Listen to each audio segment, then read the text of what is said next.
the movie Chi-Raq and Aristophanes' comedy Lysistrata.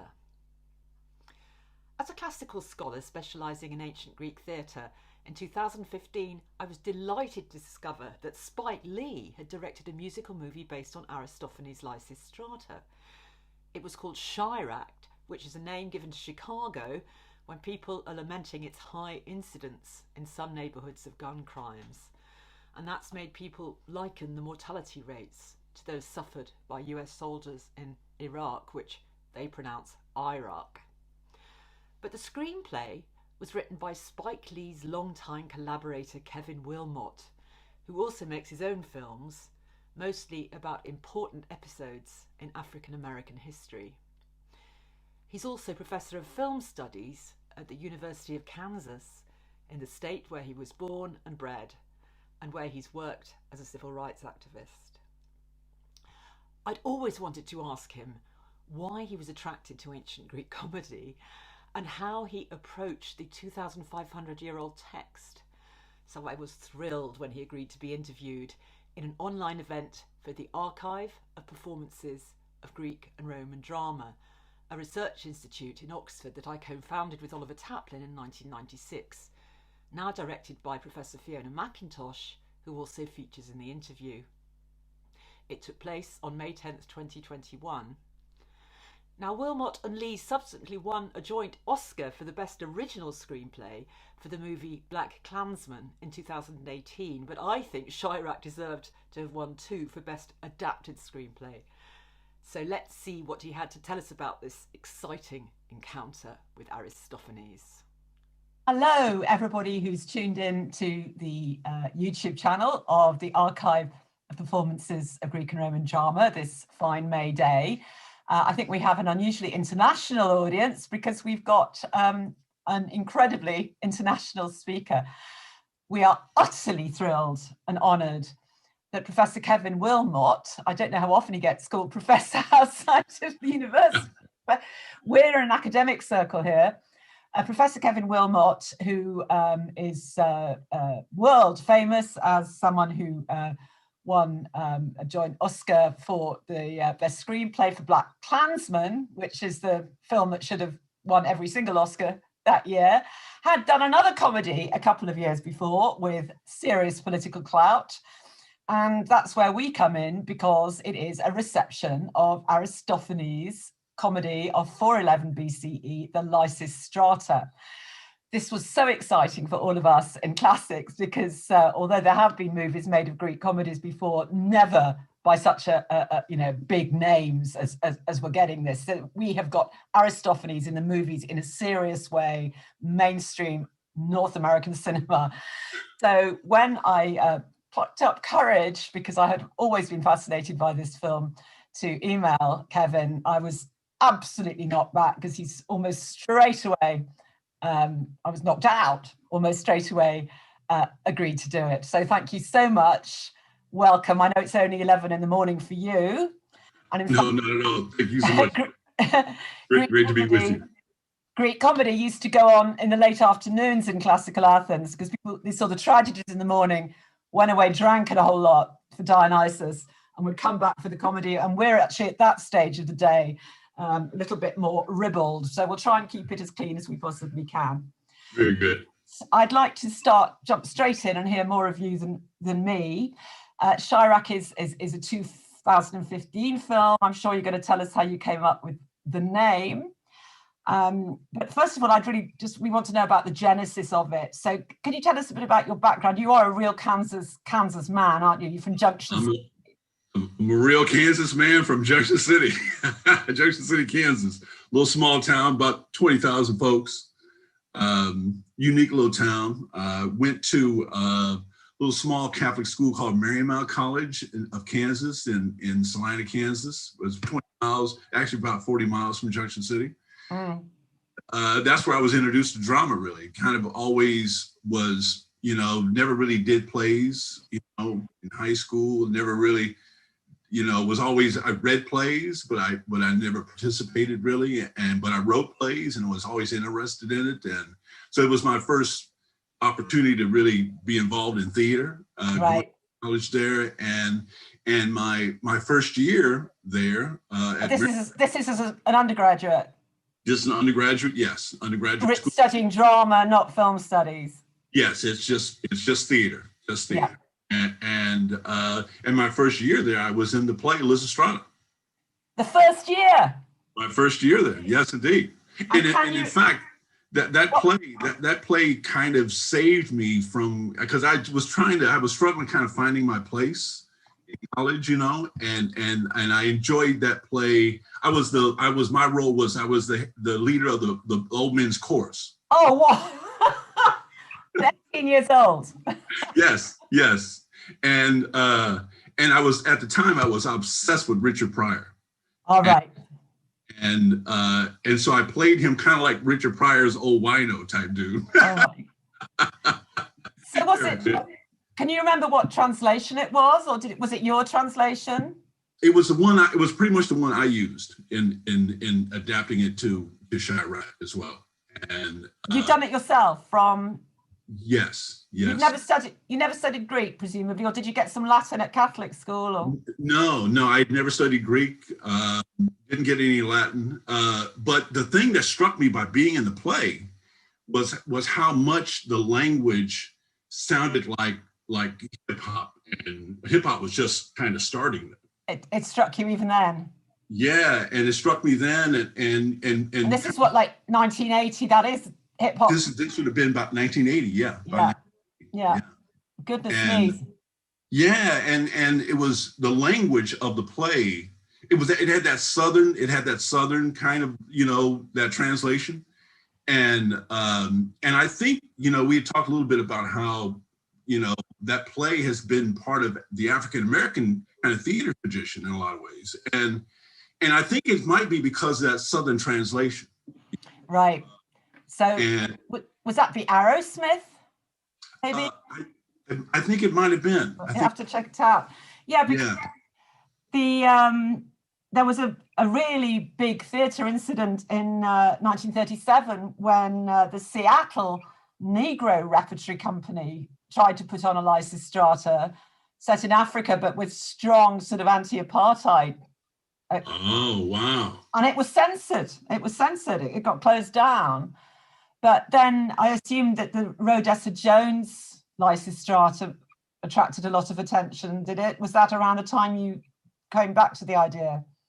Yeah, I think that might have been. Yeah. I was just kind of entering the world of theater then, and right. But I really took to the Greek plays. Did you? Yeah. Which other ones, when you were an undergraduate, did you enjoy?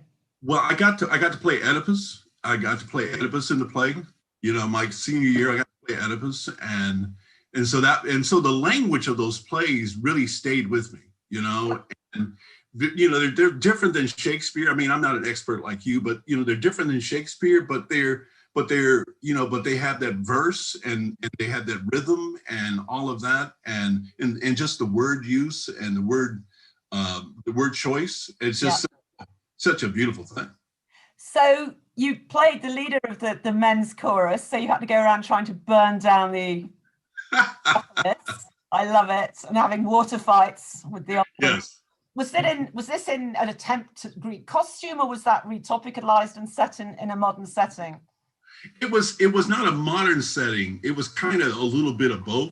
We had kind of we had the tunics and that stuff, and it was pretty traditional, and then when they threw the water on us, we were just in like long johns. Remember that? But it was really funny. I mean, I just thought it was just really, really funny. You did. You always enjoyed the humor of it. Yeah, I thought and the fact that it was so political, the fact that it had so much to say, universally. I mean, this was 1980. It was like 78, 79, 80, and it was speaking to things then. Well, yeah, I was going to say. I mean, presumably in that context, there's still a huge Vietnam War hangover. Exactly. And I grew up in an army town. We were not military people, but the war stuff was all around me growing up, and so I kind of developed a real anti-war kind of sentiment, and of course that the play really spoke to me on that level. So did that production have any kind of hip hop in it, or was it sort of just, what sort of music did you have? Did you have a band? We just had, I think they just used some kind of recorded music a little bit. Right. Live. Because that's what makes Chi-Raq so, one of the things that makes it so totally knockout is to, Nick Cannon and just an incredible rapper who plays Demetrius, who's sort of Lysistrata's husband. And Paris is just a goddess as far as I'm concerned. No doubt about it. She's so great, and how did you find her? Well, Spike is really good at casting. I mean, he uses Kim Coleman usually as the casting director he uses, but he's just really good at casting, and people don't realize that so much of directing is really casting. You cast the right person, and that takes care of so much of the production in terms of the acting and everything. I mean, you really have to tell actors how to act, or you have to clarify things with them, things like that. But you cast the right person, and she really got it. I mean, she just took it to another level, I thought. Yeah, well, it's. I mean, it just must have been. I mean, what I most remember her for, just sort of the sort of engraved on my memory until I rewatched it this weekend, was when she tells the ladies to get in formation. Right. I mean, this was sort of like Beyonce a la Grec to the power of million. It was just. Yes. And what I really liked, and we'll come back onto this, was that you made just as important the plot about the money, right, the treasury and the weapons. The old ladies were no way upstaged by the sex strike, which they aren't in Aristophanes. And I really appreciated that, because most modern productions don't give as much emphasis to that as they should. If you haven't got the keys to the arm cupboard. Yeah, to me that was the thing, and when I adapted it, I really tried to stay as close to the play as I could. Yeah, I saw that. Yeah. That was the thing I knew worked about it, and that's what I thought, because when I was in the play way back then, I thought it would be a really good movie. Yeah.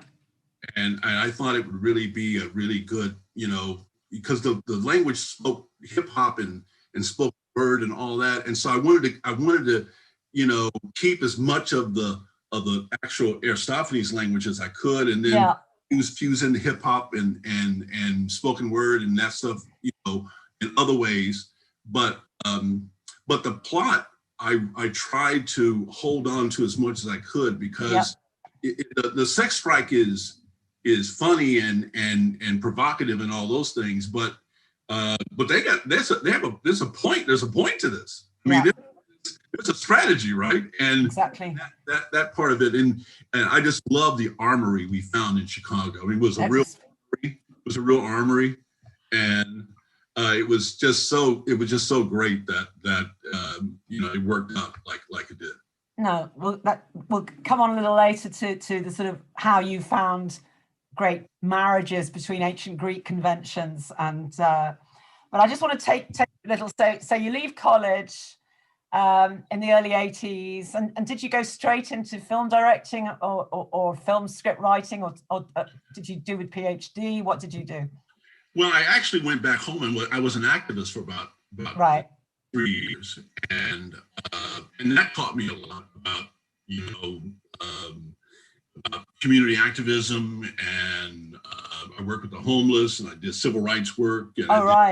And I did peace work. I got arrested at SAC a couple of times, and then I went to grad school at NYU, and that was where I learned how to write screenplay. Right. And so then I really came back to Kansas to make my first film, 9th Street. made that film. It took me a long time to make that film, but I finally got it made, and made a movie called CSA, Confederate States of America. Yeah, well, 9th Street is fascinating. I thought a lot about that because it's got this very sympathetic view of sex workers. That's right. And I thought that the honest way you talk about sex in Chi-Raq, you seem to, I wondered whether there was any input there from that experience with 9th Street. Very much so. Junction City, that movie is about my hometown. Yeah. My parents met on 9th Street. Really? And my mother ran a pool hall on 9th Street. And so she knew a lot of prostitutes. Yeah. In our home, my mother cared for the children of prostitutes in our home. Wow. Yeah. And so I grew up, she taught me to not judge them. And so anytime you heard a slight about them, you were corrected in my home about that. That's really interesting, especially for a Catholic household. No. Well, see, I wasn't raised Catholic. Oh, you weren't? No, I was thrown out of high school, and the Catholic priest kind of took me under his wing, and that's how I became a Catholic and got into the Catholic school. So it was really the way my mother kind of approached the morality of all of that. Yeah. Was a big influence on me because. Well, I think that huge warmth about women and in a good way, and yes, and female sexuality and the kind of just matter of factness of it is something very striking in Chi-Raq, and which rings very true to the Aristophanes actually, because this was so I'm sure that did. And then I watched Confederate States of America, CSA. And that is real political satire. So how did you get the idea to do sort of mockumentary as if actually the wrong side had won the Civil War? Where did you get that from? That's pretty Aristophanic. Yeah, well, I think that,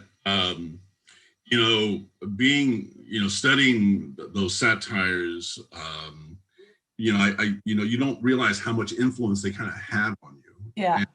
And I'm a kind of a history guy, and the Confederate flag has been a problem in America. The Civil War, and we just can't get rid of this thing. I mean, you saw the insurrection at the Capitol. We saw a bunch of Confederate flags there, and so and that flag truly means the other America.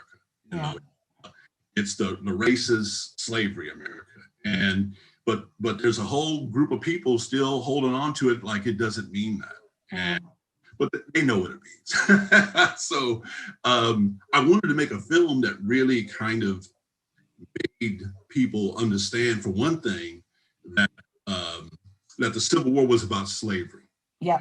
And that's a still big debated thing. A lot of people are educated that are taught that it's not that way, and so it's a big problem still in America. And so I made that film, and Spike heard about it, and at that time we had the same agent, and he wanted to see it. He saw it, he loved it, and so he presented that film. Right. And so it's presented by Spike Lee, and then he asked me if I have any of the scripts. I had a script. They had the script. Spike saw CSA. Spike liked CSA. And Spike said to you, "Do you have another script?" And you said, "Well, as it happens." I just happen to have one right here. Yes. And it happens to be an ancient Greek comedy. So Yes. Had Spike ever heard of Lysistrata before? I don't think he had. But he read it on the plane. He said he laughed the whole way on the plane. And so we spent a year. This was So this was called "Gotta Give It." Gotta Give It Up. Which is a bit like his titles, like "She's Gotta Have It." And yes, it's kind and also there's a Marvin Gaye song, "Gotta Give It Up." Yeah, of course. Yeah. So it kind of was in the Black tradition of kind of sex, music, R&B kind of title kind of thing. and also this double entendre. You got to give this violence up. You got to give these guns up, right? But this is around like 2005, 2006. Yeah, this would have been like 2006, I think. 2006. And he read it, but you had this script, but presumably this was not about Chicago at that time. What did the script? No, it wasn't. It was just a generic big city in America. But it was a big modern American city.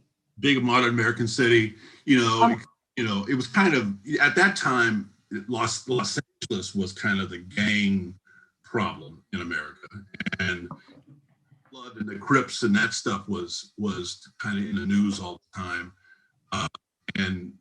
So it was amazing. We spent a year trying to get that movie made. We had 2 readings for DreamWorks. At that time, Jennifer Lopez was going to be Lysistrata. Wow. Yeah, she was going to be Lysistrata, and we met her. We talked to her about it, and she was at these readings. Yeah, she wasn't at the reading, but that's who Spike. We met her, and then that's who Spike was going to use at the time. Goodness me! So you very nearly got a deal way back then, 15 years ago. Yeah, it almost happened, and I think it just movies are so weird because a lot of things have changed since that time for film, for my film specifically, and I don't think it's a coincidence that it was the first that Chi-Raq became the first movie for Amazon Studios. No. And so the fact that I think it took an outsider kind of to get it, and so because there's so many things that are so different about that movie. Typical movies, the verse and when I originally wrote it, everything was in verse. It was all in verse. And when it became Chi-Raq and some of that changed, but originally everything was in verse. So well, fast forward to when did Spike call you back and say, have you still got to give it up in your pocket? What happened? Right. Because one morning he calls me up and he says, do you still have that script? And I said, yeah, I still got it. And he said, let's set it in Chicago and call it Chi-Raq. Right. So that was his idea. And was that because of that terrible winter of yes.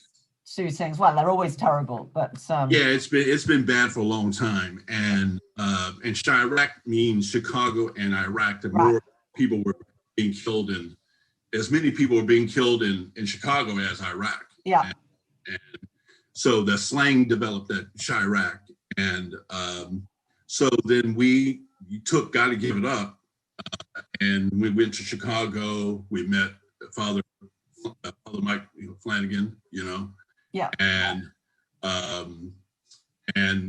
we met gang members, and we and took Chicago has its own set of slangs that's just Chicago slang. So we took that, and so we just took all the things that we thought really defined the Chicago problem, and we to Gotta Give It Up and turned it into Chi-Raq. So what do you know how Spike got that idea? Do you know what sparked him? Had he read about Father Mike? Had he read it?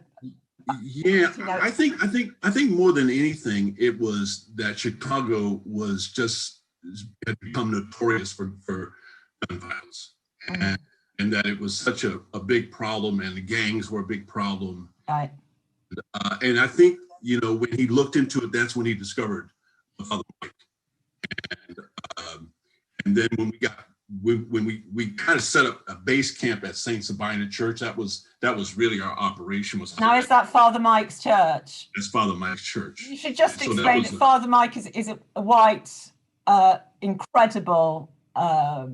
He's a Jesuit. I believe he's a Jesuit priest, and just a super great man, as far as I'm concerned. has been sick and alive for a very long time. Yeah. Folks aware of this problem for a very long time. And he's played by John Cusack. Yes. Who is Irish heritage, but he's a local boy, isn't he? He's from Evanston. So what Spike did was he tried to connect with as many Chicago actors as he could. Right. So Cusack's from Chicago, and a lot of the secondary characters are from Chicago. And we'd actually talked about putting Kanye in the film at one point. Wow. Wow. but and Sophia Bird, who wrote this beautiful song, she's a Chicago. She works in Chicago, doesn't she? Yes. Because that song is the sort of tragic. Oh yes. She's very much for sure, and she has suffered gun violence in her family as well. Yeah, I gathered that from the film that they real people, but people not in character, people coming in their characters.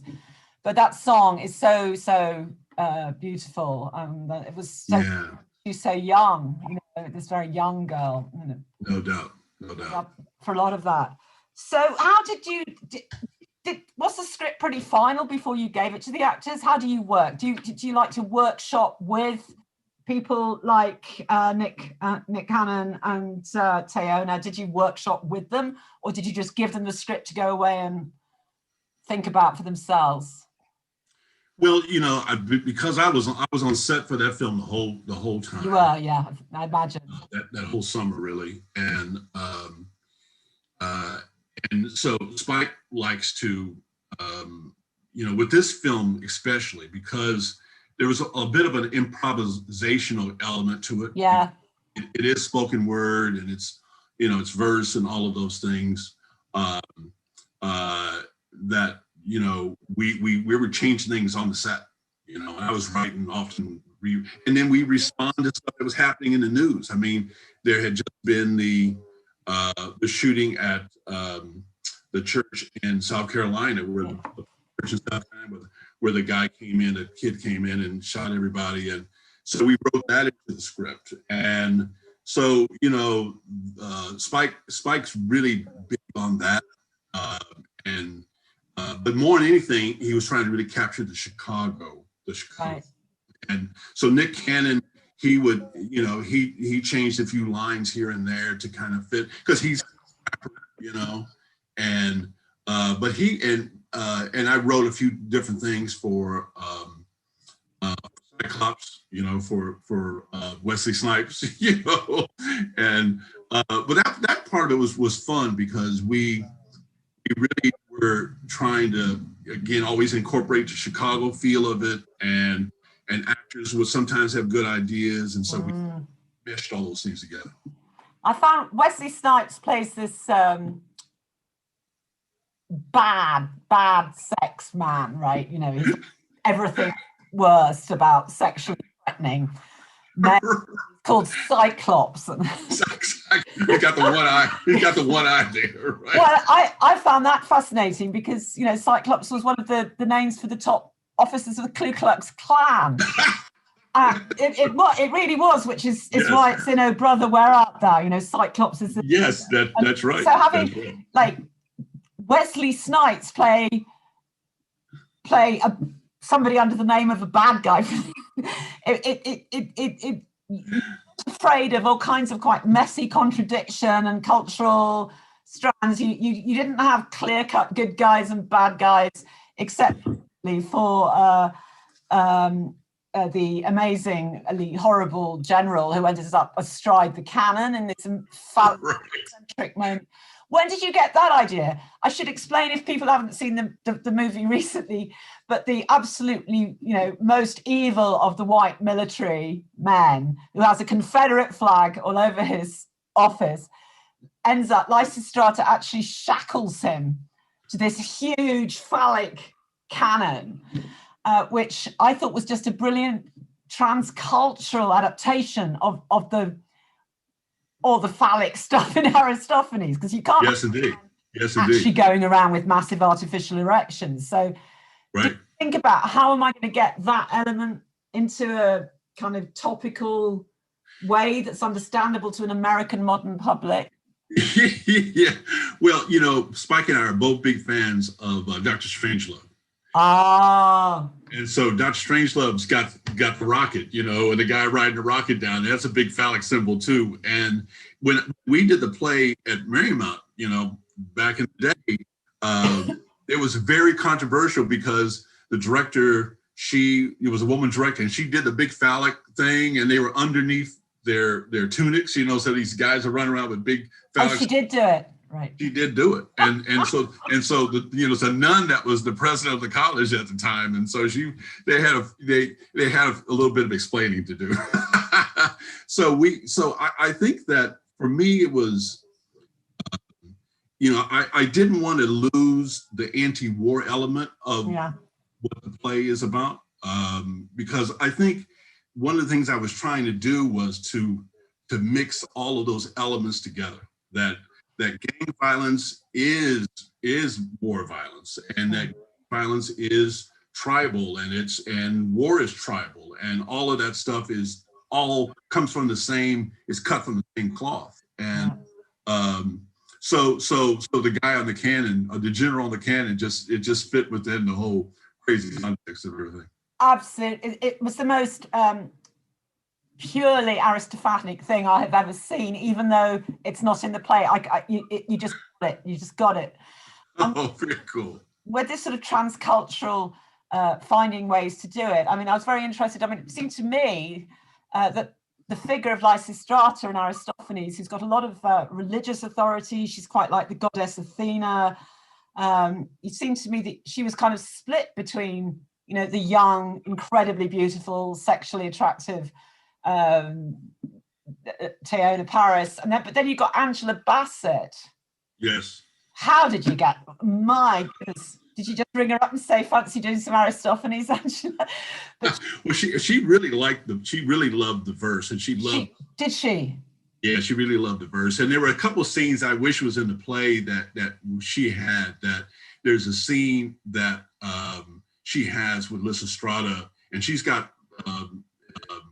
You know, I forget her name now in the play. Miss Helen. She's Miss Helen. Miss Helen, yes, Miss Helen, and she's her mentor, and she has this bookstore, and she's the one that kind of talks Lysistrata into doing the strike, and exactly gives her the idea of everything, and there's, I think, a little bit of that still in the film, but there's a lot more to that scene that got cut. And the verse was really good, and their conversation is really good, and I, you know, Kevin, can we get the uncut version, please? I wish I had that too. Gosh, what we'd give for that in the archive. Yes, indeed. I'll have to send you that. She comes over as this figure with great sort of spiritual authority, though. I mean, and she uses her own, as an actress, she has that authority in American culture, doesn't she? Yes, indeed. And she was in, she played Malcolm X's widow. And so, you know, they had a long-standing relationship. And right. So he called in a lot of favors, you know, but everybody, I think, really loved what the movie was about and what we were trying to do. And so I think that was a big part of it. But yeah, I mean, she just shows up on the screen, and you just know she's a star. It just glows, you know. Yes. So does Samuel L. Jackson. Yes, indeed. Had your version always got a sort of narrator, sort of master of ceremonies figure in like that? Yeah, that was always kind of part of it. You know, that was kind of the Greek chorus in a way. Since I took the actual chorus and turned it into the old women's kind of. Yeah. But that gave me a device to really kind of set the world up in a way, and you know, that especially with the rhyme and the verse, because one of the weird things when you do a movie that's in verse and it's set in modern day, and some people know the play, some people don't, all of that stuff. You kind of have to take them by the hand and say, this is what we're going to do now, a little bit. Yeah. And so Dolomites, actually, it started out being Dolomite. It was kind of based on Dolomite, the trash talking, comedian from the 60s. Oh, I thought it was dolmades, the Greek delicacy, which is like vine leaves with rice. But I think Dolomite is from that. I think that's the thing that it's a weird mix of all of this stuff is that I think the Greeks, there's this weird connection I think the Greeks seem to have with the African American tradition. And so absolutely. I don't know quite what it is. It must have been those Moors, getting something. I don't know what the story was, but I think one of the things is that it was the 5th century BCE, which produced a lot of these plays. It's still a very oral culture and very performative. Yes. Big rhetoric, big oratory, improvised verse, performing from learning like antiphonally, that kind of thing. I think that there's actually real formal connections, but I quite like to go back to your performance as Oedipus here. One of our most treasured members of our international advisory board is Professor Patrice Rankine from Virginia, and he has written a brilliant book. He's written one on Ralph Waldo Ellison and his Odyssey. So he's a black classicist. Wow. Prize-winning book, but he's also written a superb book about Aristotle's poetics and the African American tradition, especially August Wilson. Oh wow, sure, yeah. And he's convinced that, Aristophanes is there, but that especially the Oedipus myth and the Odysseus myth have resounded for African Americans. And one of the reasons he thinks with Oedipus is because of people having no roots, not knowing who their ancestry is, and sort of where do I come from, who am I, sort of tradition. And in your version of Lysistrata in Chi-Raq, we have, I may be talking rubbish, but the ending seems to me when Demetrius gets convicted of the killing of this little girl, that struck me as very Oedipal. Do you think there was some Oedipus in the plot? I think it is. I think that whole thing you just described is very much kind of the point that we're making in the film in terms of Chi-Raq's character, that, he's disconnected from his father. He's kind of disconnected from his roots. Yeah. You could argue that part of why the gang violence and that behavior kind of even happens in a deep, philosophical, psychological kind of way is because of our disconnection from Africa, and we're a little lost, and folks in the urban world especially become even more lost, and because those connections are so hard to make, and Chi-Raq kind of talks about that near the end of the film. Yes. Where he's this disconnection he's got with his father, and his father had been killed. And one of the stories you hear all the time, I've heard the story in my family, is people going to date someone, and then they find out they're related to them. Mm-hmm. And guys going to prison, guys going to jail, and then finding out the guy that they're in jail with is their father. Wow. And so that whole kind of problem, I think does say a lot of things about the Oedipus problem, because Oedipus is a little lost too, and it's the ego that he, his ego is the thing that causes tragic flaw. It causes his tragic fall. Absolutely. and that's what happens in gang life. That's what happens in street life. That's what happens in gun violence so often, is the ego gets in the way of the emotional needs, and ensues violence. Yeah, the film is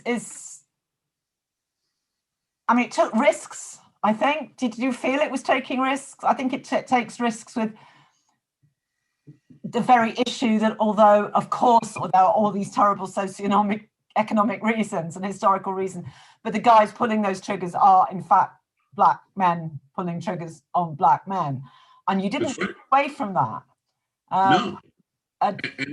Did you find that? How did you find that, dealing with a script where the Athenians are actually at war with a completely different city-state, not their own brothers on the street? Yeah, I think that's one of the things that I think the people that had trouble with the film were the people in Chicago. And I think that whole element you described is the challenging part of the movie. I think it's especially challenging to Chicago. Right. Because of obviously they've got this huge internal problem. It's an internal problem. I mean, if this was an outside force attacking them, they would be far more unified. I mean, that's the that it's so much easier to kind of pull people together when it's an outside force, but when it's an internal struggle.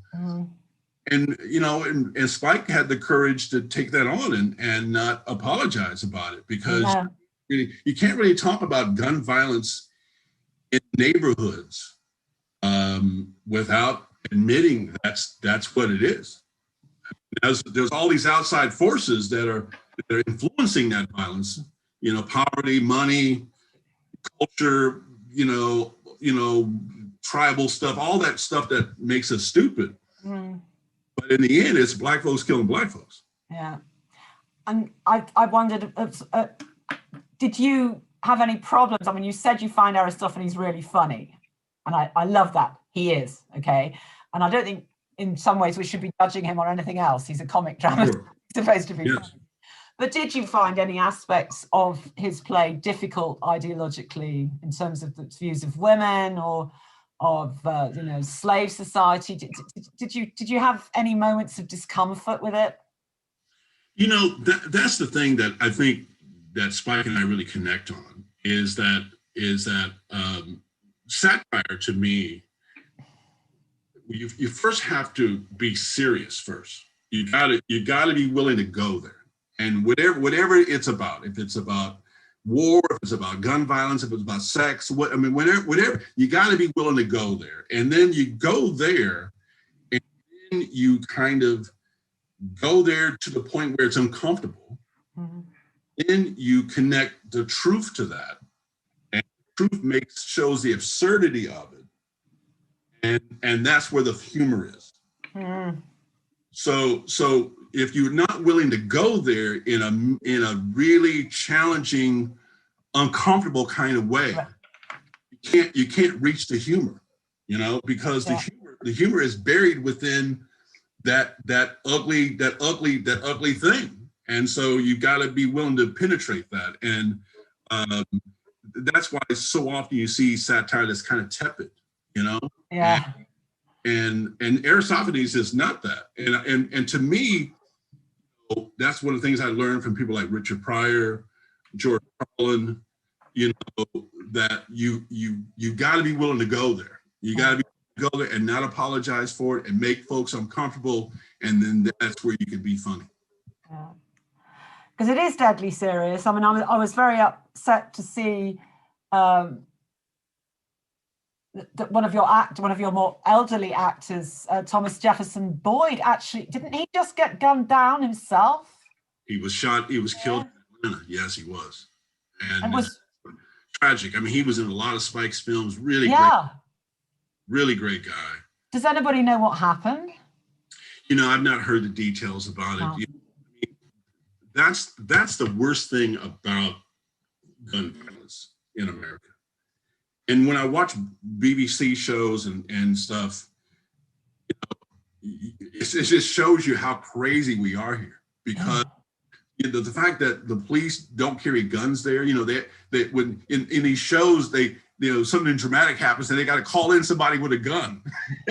And that's just we can't even understand that concept in America. It would be utopia. I mean, just to show you how crazy it is here. In Kansas, where I live, they just passed a law just last week to lower the age of keeping a concealed weapon to 18 years old. 18-year-olds now can have a secret gun, a hidden gun on them, and that's okay. I mean, it's just insane. It's just nuts. And so, I mean, you can't have a society that embraces guns like we do and not have these horrible things happen. Clearly. But it just seems as though America is split down the middle, as you said. Oh, it is. It is. The USA and the CSA. That's right. That's how I look at it. Is the USA and the CSA. So you must have had a wonderful summer. So you filmed it in Chicago, working with all these other very committed and very talented people. What was the funniest thing that actually happened in that whole summer? I think the old girl song when all the troops are out there in front of the armory. Yeah. And the way I wrote that originally was there was supposed to be like a Barry White song, and I always kind of envisioned it like it was like a war situation, and the soldiers are out there, and that's the way it kind of was in the film. The soldiers out there, and they're feeling lonely, and they're missing their girlfriends and wives and whatnot, and the Barry White song just drives them crazy. And people are so that whole part of the film I enjoy a great deal. And the old girl song, which is by the Chi-Raq, which is a very famous Chicago R&B group. Oh, is it? Yeah, so that all really those are the references your English audience aren't going to get so much. Yes. And but overall, I think that, and then you saw the Lysistrata and her troops inside their armory, and they're love sick, and they're trying to sneak out and all that stuff, and that stuff's within the play too. It certainly is the canonical scene. Yeah, I thought that scene and the other one involving the sort of randier young wives, which is the very famous oath scene when she. Oh yes, and the oath. That is the funniest thing. The way you guys. Because you got these four actresses really got their individual personalities, which are in there in Aristophanes. That they're different. Yes. Clearly, those women just really had a ball making that scene. I mean, that I think is probably the best scene in the film. Yeah. Because, and I think I like it a lot because it's so. It's clearly, adapted from it's so true to Aristophanes, yeah. Yeah, and my goal was always to hold on to as much of it that I could make work. So that was always the approach, was that if the language sounded like today, I held on to it, or if I could spin it in a way to make it sound like today and hold on to that language. And I think what Spike liked about it too. I mean, because surely. They say things kind of weird, but all that said, good Aristophanes stuff.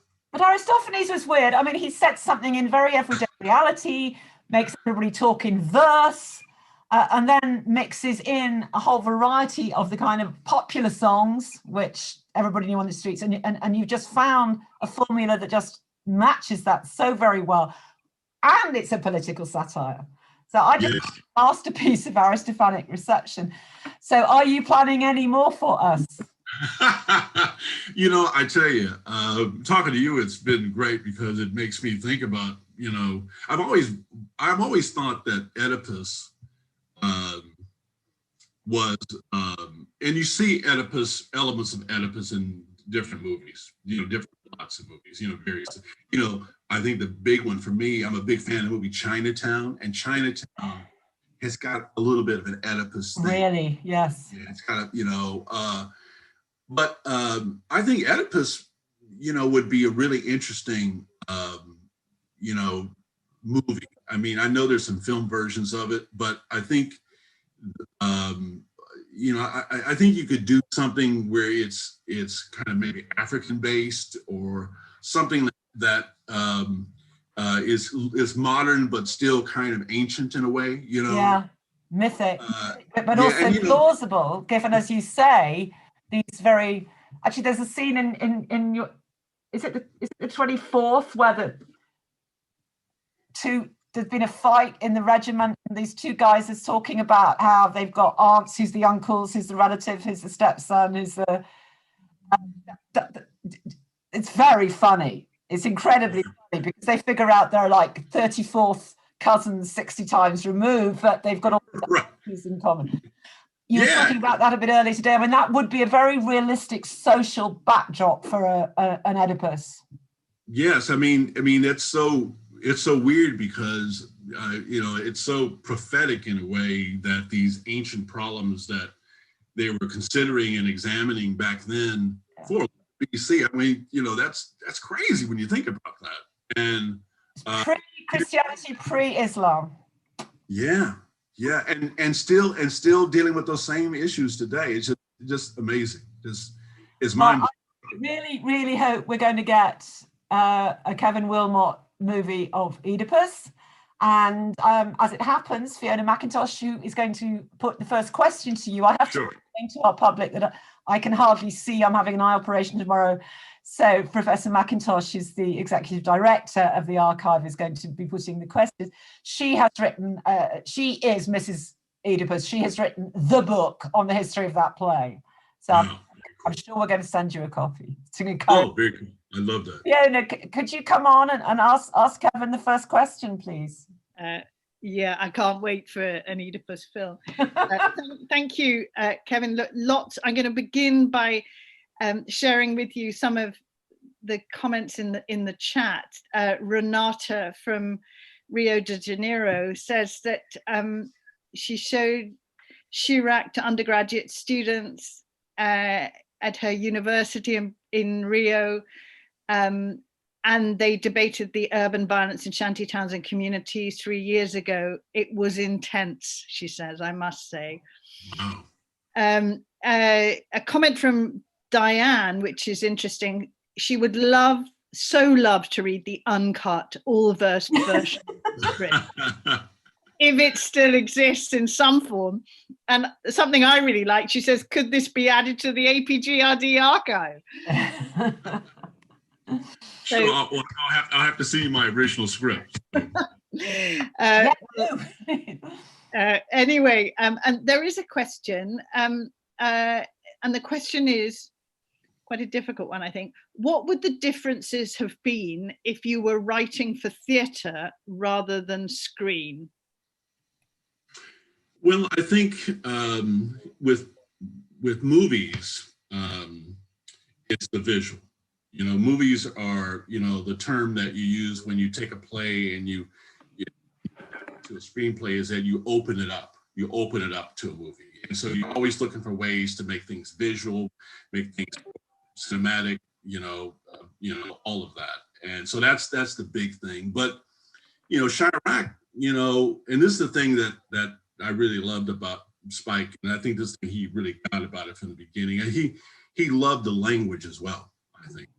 And he knew a lot of times when you adapt a play into a screenplay or adapt a play into a movie, the language kind of gets cut. The language kind of is not respected, and it's not. But the whole movie's the language, really. I mean, the movie's the language, and that's and you can't apologize about that. So that's the big thing to me is finding ways, making the language visible as much as you can, making it visual, making interesting visuals so that the language can kind of be preserved. And you know, movies, a lot of times movies that are language heavy can be a little static. They kind of sit there a little bit and people just end up kind of talking. And so you got to try to find ways to keep it moving and to make it cool to look at. Okay, there's a related question to Diane's question, and that is, how do you feel when things that you really, really like don't make the last cut? How does it make you feel? Well, you know, that's part of movie making, unfortunately. And even when I direct and I have to cut my own lines, you know, that's, you know, it's called killing your children. Yeah. It's, you know, and you know, but you have to do it because for the sake of the whole, you know, you have to sacrifice often smaller things, and if you don't do it, you kind of end up sacrificing the whole. So it's tough, but you know, I'll usually, when I'm editing movies myself, directing and editing and stuff, you know, I'll try to find as many ways as I can to preserve something I truly love. But if it comes down to it's not working, then you just got to get rid of it. And there's a question relating to your role as professor at Kansas, and the questioner wants to know, do you make them read, you know, Aristophanes, your students, and even Greek tragedy? Because obviously I think Oedipus especially tends to be a kind of first read, doesn't it, on script writing courses? Yeah, you know, those plays are taught in the English department, and I'm in the film department, so I end up just kind of having to concentrate mainly on screenplays.